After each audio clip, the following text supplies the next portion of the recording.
నమస్తే. నేను మీ మహేష్. మార్చి 14న ఆంధ్రప్రదేశ్లో మరో కుంభమేళా జరగనుంది. కారణం ఏంటంటే జనసేన పార్టీ 12వ ఆవిర్భావ సభ కాకినాడ జిల్లాలోని పిఠాపురం నియోజకవర్గం చిత్రాడ అనే గ్రామంలో జనసేన పార్టీ యొక్క ఆవిర్భావ సభ జరగనుంది. అయితే జనసేన పార్టీ పెట్టిన తర్వాత పవన్ కళ్యాణ్ పోటీ చేసిన 2 చోట్ల ఓడిపోయిన తర్వాత ఆయన్ని అసెంబ్లీ కాదు కదా, గేటు కూడా తాకనీయమని చెప్పి శపథాలు చేసిన సందర్భం అయితే ఉంది. ఆ తర్వాత గెలిచినటువంటి ఒక్క ఎమ్మెల్యే కూడా అధికార పార్టీలోకి చేరిపోయాడు. అయితే ఆయన తోటి ఉన్న నాయకులందరూ పక్కకి వెళ్ళిపోయినా సరే, ఓటమిలు ఎదుర్కొన్నా సరే, ఎన్ని ఎదురు దెబ్బలు ఎదురైనా సరే పార్టీని వదిలిపెట్టలేదు. చాలామంది అన్నారు వాళ్ళ అన్నయ్యలాగా జనసేన పార్టీని బీజేపీలోనో టీడీపీలోనో కలిపేస్తాడు, ఆ పార్టీ ఉండదు. ఏదైతే ప్రజారాజ్యం పార్టీ కాంగ్రెస్లో విలీనమైందో అదే విధంగా ఈయన పెట్టేస్తాడని చెప్పి అనుకున్నారు. కానీ చిరంజీవి మంచోడు కాబట్టి ముంచారు, కానీ పవన్ కళ్యాణ్ మొండోడు. అందుకనే ఆయన ఎన్ని ఎదురు దెబ్బలు ఎదురైనా సరే ఆయన మొక్కవోని దీక్షతోటి ఆయన అనుకున్న సాధించాలని చెప్పి 100% దేశంలో ఏదైనా 100% స్ట్రైక్ రేటింగ్ సాధించిన పార్టీ ఏదైనా ఉంది అంటే అది ఒక జనసేన అని చెప్పి నిరూపించి ఇప్పుడు ఆంధ్రప్రదేశ్ రాష్ట్ర రాజకీయాలని మార్చేసిన వ్యక్తిగా ప్రస్తుతం ఇప్పుడు కూటమి ఏదైతే ఉందో కూటమి అధికారంలోకి రావడానికి ప్రధానమైన కారణమైన పార్టీ ఏదైనా ఉంది అంటే అది ఒక జనసేన పార్టీ అని చెప్పి దేశం మొత్తం తెలిసేలా, దేశం మొత్తం మాట్లాడుకునేలాగా జనసేన పార్టీని తయారు చేసిన వ్యక్తి పవన్ కళ్యాణ్. ఆయన సిద్ధాంతం కూడా ఒక కామన్ మ్యాన్ని రబ్బర్ చెప్పులు వేసుకున్నోడితోటి రాజకీయం చేస్తారని చెప్పి ఏనాడైతే చెప్పాడో ఆయన అనుకున్న విధంగా ఒక కామన్ మ్యాన్ రాజకీయాల గురించి మాట్లాడే స్థాయికి తీసుకొచ్చాడు అంటే అది ఒక పవన్ కళ్యాణ్కే, ఒక జనసేన పార్టీకే సాధ్యమైంది.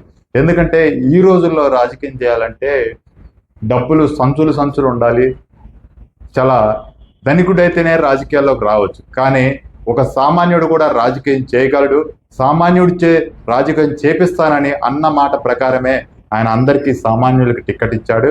చిత్రాడ అనే గ్రామంలో ఆవిర్భావ సభ ఏర్పాట్లయితే దాదాపుగా పూర్తయినాయి అని చెప్పుకోవాలి. అయితే సుమారు 15 లక్షల పైగా ఈ సభకి రావచ్చునని చెప్పి అంచనా కూడా వేస్తున్నారు. అయితే మొత్తం మీదుగా అక్కడ దాదాపు 10-15 రోజుల నుంచి ఈ యొక్క ఏర్పాట్లు అయితే చేస్తున్నారు. సుమారు 100 ఎకరాల్లో ఏర్పాట్లు అయితే చేస్తా ఉన్నారు.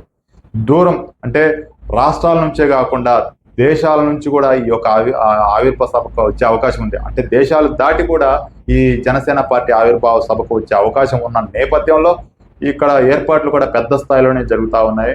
అయితే వచ్చినటువంటి అభిమానులకు కావచ్చు, కార్యకర్తలకు కావచ్చు, వీర మహిళలు అందరికీ కూడా ఎటువంటి హాని జరగకుండా, ఎటువంటి ఇబ్బంది జరగకుండా ముందస్తుగా జాగ్రత్తలు తీసుకున్నారు. సుమారు 1600 పైగా ఇక్కడ పోలీస్ బలగాలతోటి మొత్తం కూడా అక్కడ జాగ్రత్తలు అయితే తీసుకున్నారు.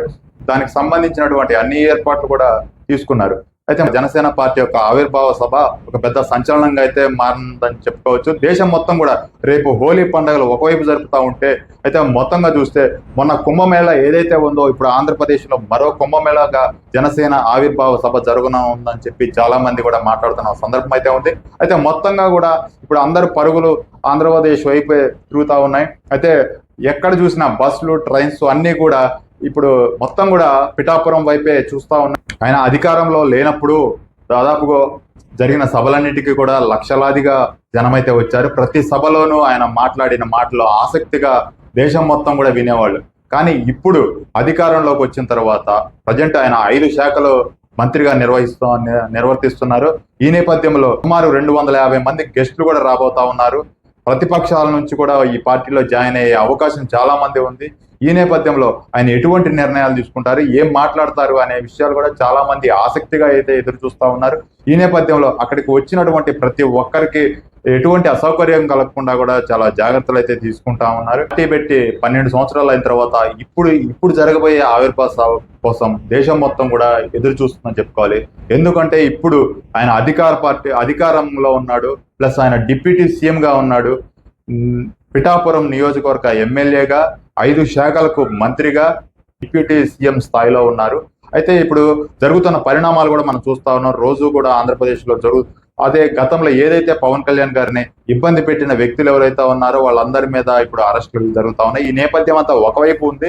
అయితే ఇప్పుడు రాబోయే రోజుల్లో ఏం జరగబోతా ఉంది, భవిష్యత్తులో జనసేన పార్టీ స్టెప్ ఏం తీసుకోబోతా ఉంది జరగబోయే మీటింగ్ లో అయితే మనం తెలుసుకునే అవకాశం ఉంది. అయితే ఈ నేపథ్యంలో సభకు పెద్ద ఎత్తున కూడా జనం రాబోతా ఉన్న నేపథ్యంలో ఏర్పాట్లు కూడా పెద్ద ఎత్తున చేస్తా ఉన్నారు. భారీ బందోబస్తుని కూడా ఏర్పాటు చేశారు. అయితే ఈ సభ సక్సెస్ అవ్వాలని మనం కూడా కోరుకుందాం. మరొకసారి మన ప్రేక్షకులందరికీ కూడా హోలీ శుభాకాంక్షలు. సెలవు.